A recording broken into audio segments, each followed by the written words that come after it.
On Friday, March 12, 1976, 20-year-old Michael Abt arrived home after spending time with some friends. It was about 8 p.m., and he was most likely expecting to find his parents and his 3 younger siblings gathered around the dinner table. What he found instead was a door that showed signs of a break-in, blood everywhere, and a house that appeared to be empty. He called out to see if anyone was home. There was no response, not even from Heidi, the family's Saint Bernard. After running upstairs to do a quick check, Michael knew that something was definitely wrong. He ran to a neighbor's house and rang the doorbell. 46-year-old Isabel Young opened her front door to find the young man visibly shaken. Michael asked Mrs. Young whether she had seen his mom and dad, and whether she had seen an ambulance at the house. At that moment, a Bensalem Township police car just happened to be driving by. Michael hurried out to the street and flagged the officer down, telling him about the blood and the apparent break-in. Along with both Michael Abt and a very concerned Mrs. Young, Officer David Klee led the way into the Abt home. Michael joined Officer Klee as they searched the upstairs portion of the house. They then came down and headed toward the swinging doors that led to the basement stairs. Again, Officer Klee led the way. Klee shined his flashlight down the stairs, and what he saw stopped him dead in his tracks. The police officer could utter only 2 words. My God. My name is Michael, and this is the story of a secret vendetta, an angry loner, and the family that never saw him coming. The full newspaper article from my thumbnail is available at grimsilence.com, and if you're interested in true crime that tends to be older and more obscure, please be sure to like and subscribe. Also, I'm an American living in South Korea, and I would love to know where you're watching from, so please comment below. In 1976, America celebrated its 200th birthday. Video cassette recorders were on the verge of revolutionizing home entertainment, and at the box office, Scorsese and De Niro made film history with Taxi Driver, a story about a loner in New York City who develops an obsession that leads to a violent rampage in the film's climax. About 80 miles or 129 kilometers from New York City is Trevose, Pennsylvania, a small community just outside of Philadelphia. Much as it is today, Trevose was a nice place to live in 1976, and in particular, the neighborhood around Fleetwood Drive was a great place to raise a family. John Abt was a scout leader in the local Boy Scout troop and a long-standing employee of the Bell Telephone Company. His wife Margaret, who was better known as Peggy, worked for the IRS. Together, they had raised 3 children on Fleetwood Drive, and they had 2 more who were still in school.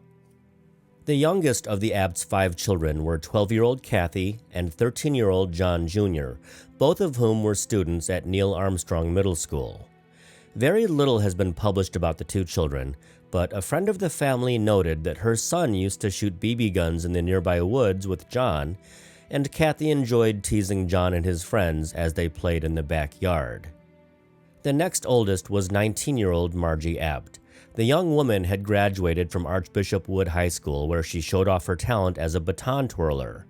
She then began working as a secretary in Philadelphia, and she was engaged to be married to a young man by the name of Garson Engle, who preferred to be called Gary.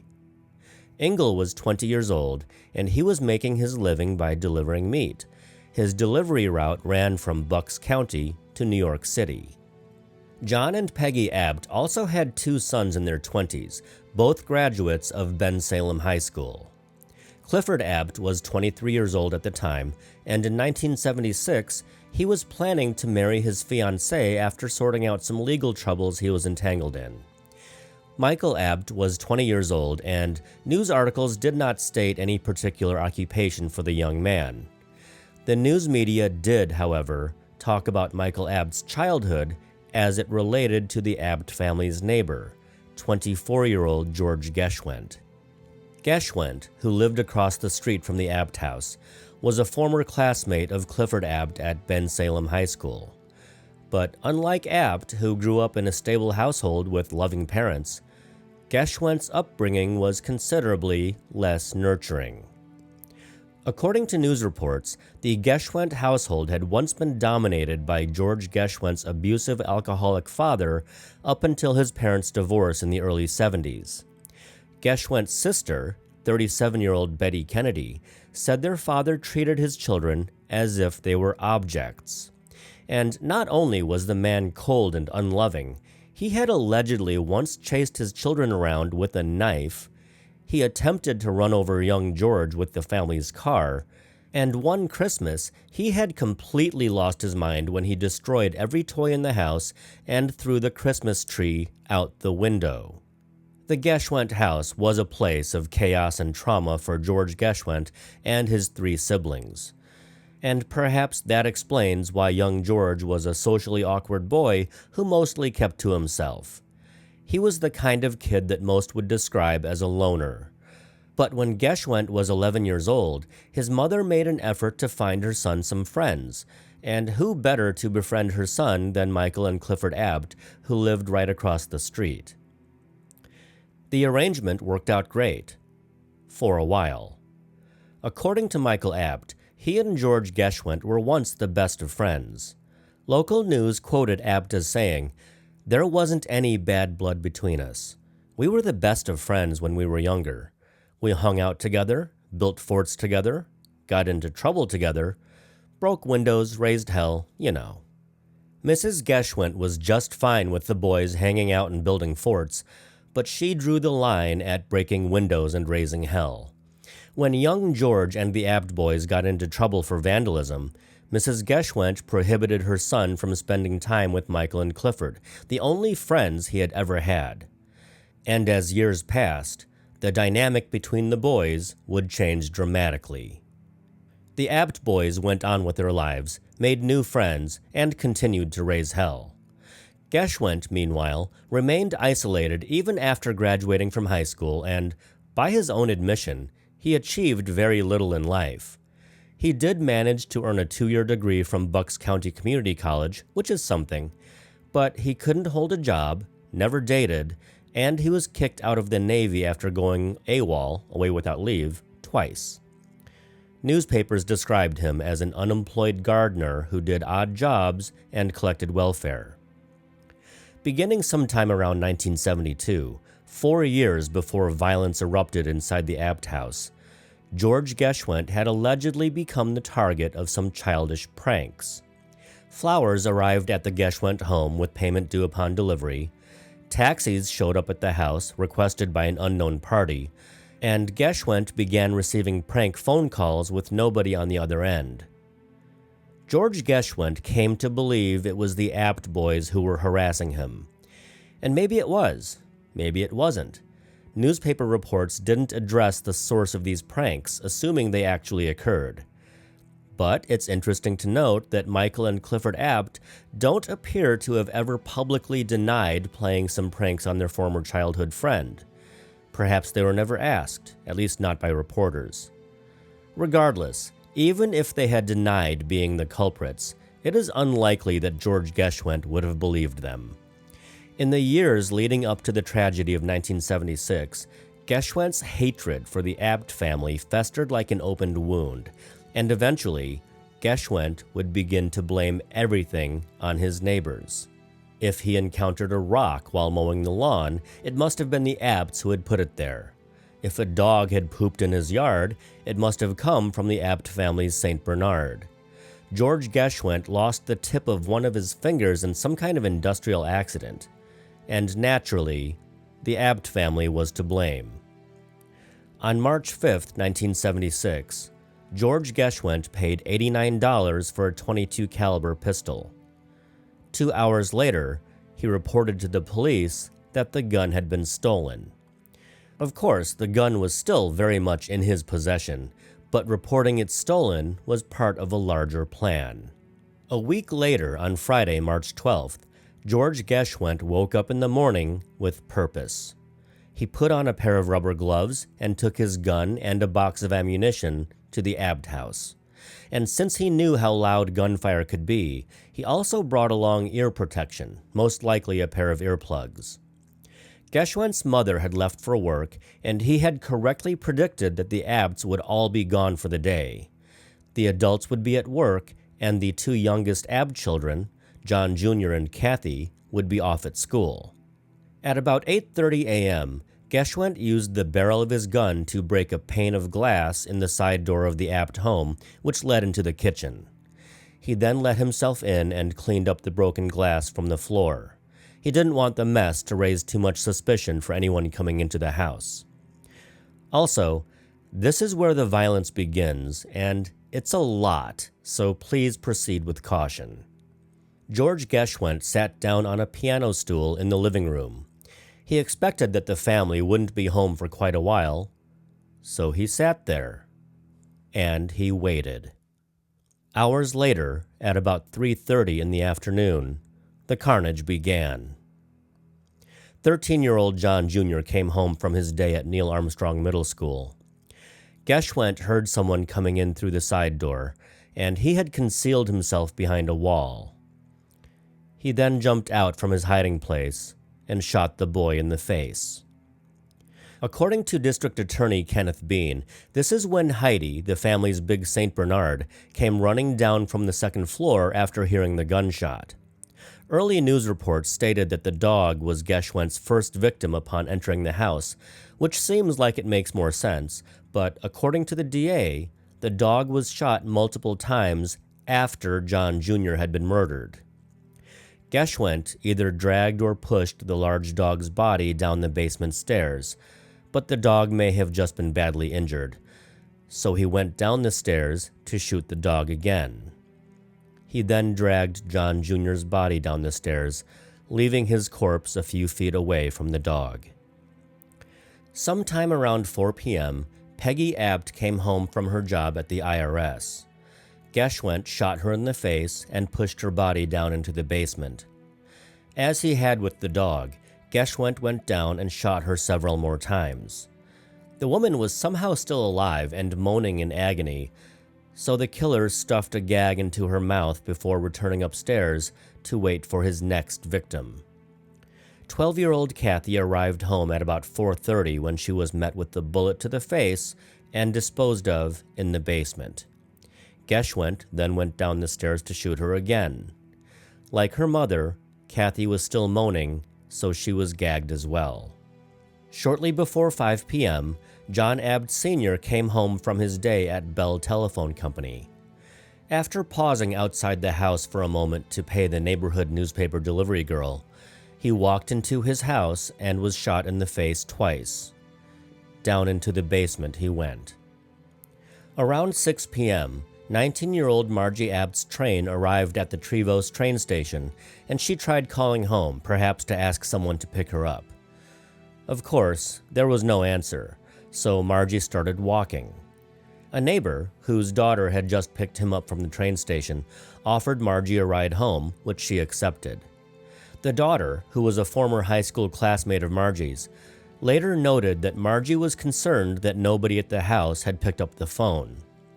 Had it been dark outside, the father and daughter might have stayed at the curb long enough to see Margie walk up the driveway and enter her home. But there was still daylight, and the neighbors drove off without a second thought.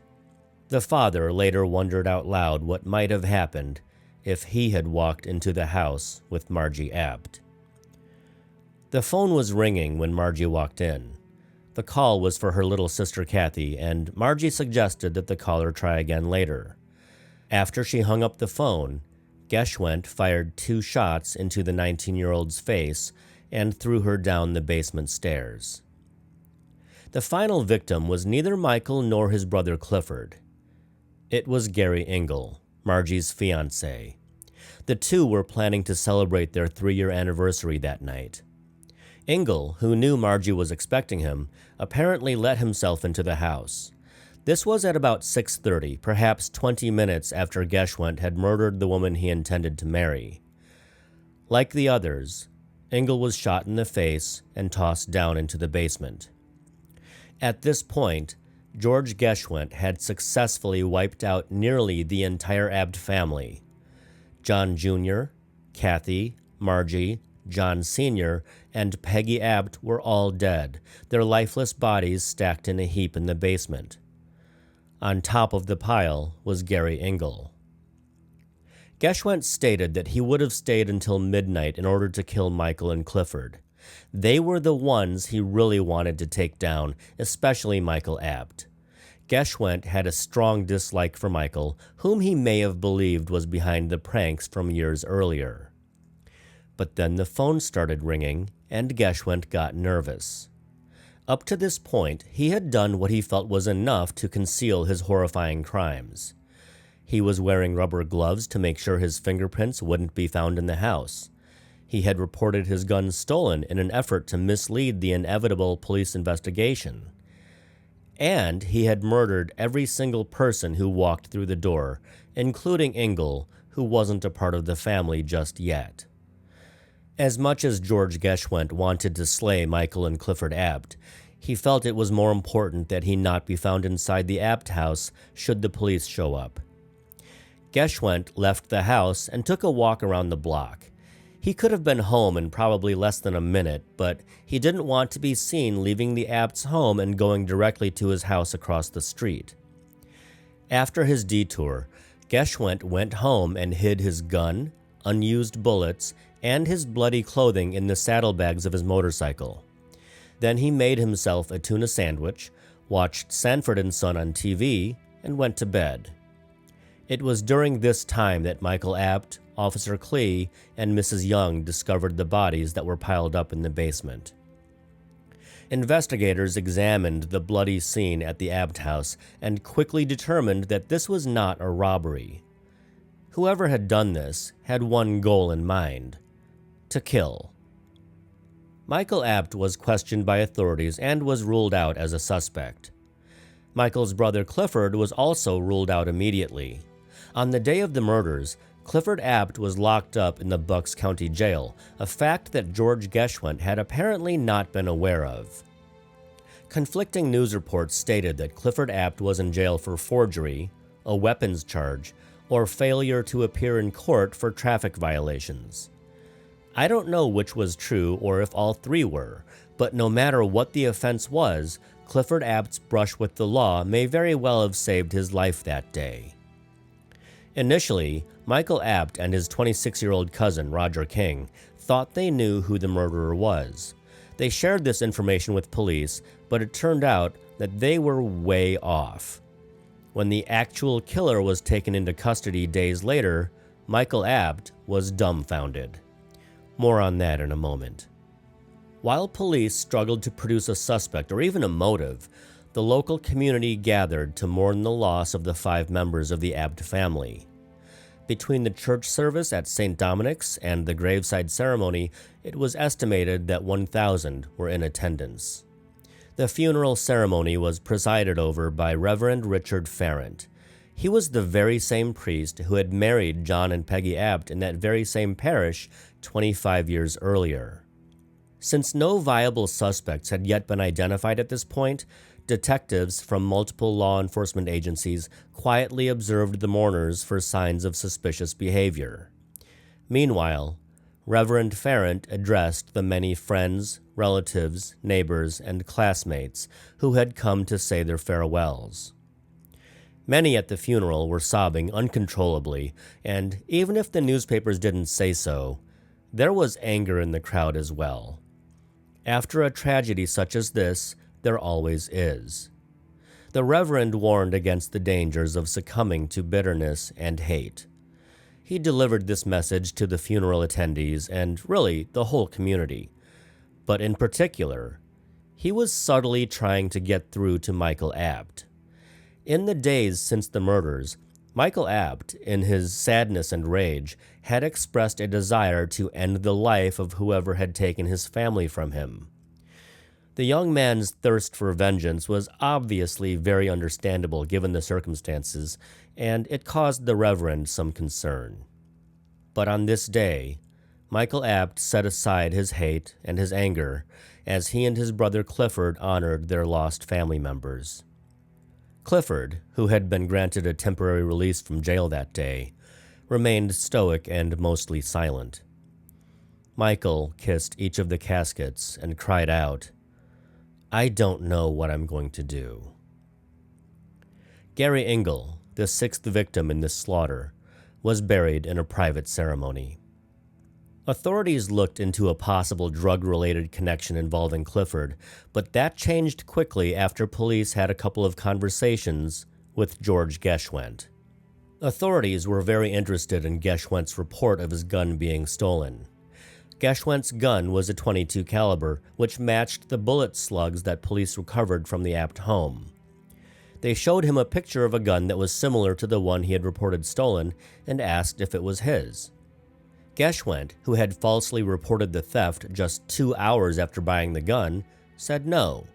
He explained that the hammer of his gun looked different from the one in the picture. Geschwendt's very sharp memory of a gun he had owned for such a short time caught the attention of the detective who was questioning him. He found this detail very interesting, and Geschwendt was suddenly at the top of a very thin list of suspects. On March 21st, just 9 days after the murders, a surprise discovery was made by a teenager who was fishing in nearby Neshaminy Creek. The boy found a .22 caliber gun that had washed up on a sandbar. It wasn't long before police divers recovered other items that had been tossed into the creek as well. They found spent shell casings, a spare cylinder for the gun, unused bullets, and ear protection. And the next day, George Geschwendt was once again called in for questioning. With solid evidence in hand and his number one suspect right there at the police station, the detective took a gamble. He wasn't entirely sure that Geschwendt was the killer, but nonetheless, he told Geschwendt that he knew he was the killer. The goal was to see if the oddly calm young man would crack under the pressure. And crack he did. George Geschwendt confessed to everything. He told of the harassment that he was sure had been carried out by Michael and Clifford. He told of how his anger had built up over the years and how he had decided in November of the previous year that he would murder the whole family. And not only did he confess, he also said he was sorry about one thing. Geschwendt was sorry that he didn't get to kill Michael and Clifford Abt. The very next day, Michael Abt had apparently forgotten all about Reverend Ferrant's warning about giving in to anger. Upon hearing that George Geschwendt was in custody, Michael grabbed a shotgun, at least one of 2 guns that the family owned, and he charged toward Geschwendt's home. George Geschwendt was in jail at the time, so it's not clear what Michael Abt planned to do, but he was restrained before reaching the property. Michael and Clifford also got into a fistfight that began indoors and continued on the front lawn of the Abt house. Tensions were rising, and the fight was serious enough that a neighborhood kid told police, quote, "You better do something. They have guns in there." And that day, guns were indeed confiscated from the Abt house. After things cooled down, Michael Abt acknowledged that he and George Geschwendt hadn't spoken in years, but he said he knew nothing about the vendetta that Geschwendt had against the Abt family. According to Michael, he and George Geschwendt were once best friends when they were kids. It was in July of 1976 that George Geschwendt stood trial for the 6 brutal murders he had committed. The public defender who represented him claimed that Geschwendt was insane and therefore not legally responsible for his actions. The attorney also made the outrageous claim that Geschwendt was predestined to kill the Abt family, as if the killer had no choice in the matter. The prosecution didn't dispute that Geschwendt had problems and was mentally ill. But in order to be found not guilty by reason of insanity, the defense would have to prove that Geschwendt was unable to distinguish right from wrong. And this is where the defense would run into a problem. It was abundantly clear that George Geschwendt knew that murdering anyone, not just his neighbors across the street, was wrong. He had very deliberately reported his gun stolen after buying it. He had worn rubber gloves to avoid leaving behind fingerprints. He had thrown the murder weapon into the nearest creek. And he had gone much farther than the creek, all the way to the Washington's Crossing Bridge, to dispose of the bloody clothing that he had initially stashed in his motorcycle saddlebags. The prosecution was right. George Geschwendt was mentally ill, as one would have to be in order to do what he did. But the man was not criminally insane. A jury found George Geschwendt guilty after 5 hours of deliberation, and they only needed about 90 minutes to sentence him to die in the electric chair. As Geschwendt left the courtroom a condemned man, a group of spectators sent him off with applause and taunts, some calling out, "George dies," and "Way to go, George." Although it seemed that nothing in life ever went Geschwendt's way, he did end up getting a very lucky break after his trial ended. About a year and a half after being sentenced to die, the state of Pennsylvania abolished the death penalty in 1977. Geschwendt's sentence became 6 consecutive life terms, and his miserable life was spared. With the original ruling overturned, in 1978, a Bucks County judge tried to sentence him to death a second time, but he was overruled by the higher courts. George Geschwendt died in prison in 2020 after spending 44 years behind bars. An interview with Michael Abt, who would have been around 67 at the time, was published in 2023 by an online newspaper called Lower Bucks Source. That interview states that Michael's brother Clifford passed away in 1989 at the age of 37. The cause of death was not stated. And since that interview is fairly recent, it's reasonable to assume that Michael Abt is alive and hopefully doing well. Condolences to Michael Abt, the extended Abt family, as well as the family of Gary Engle. Please share your thoughts in the comments, and thank you for watching.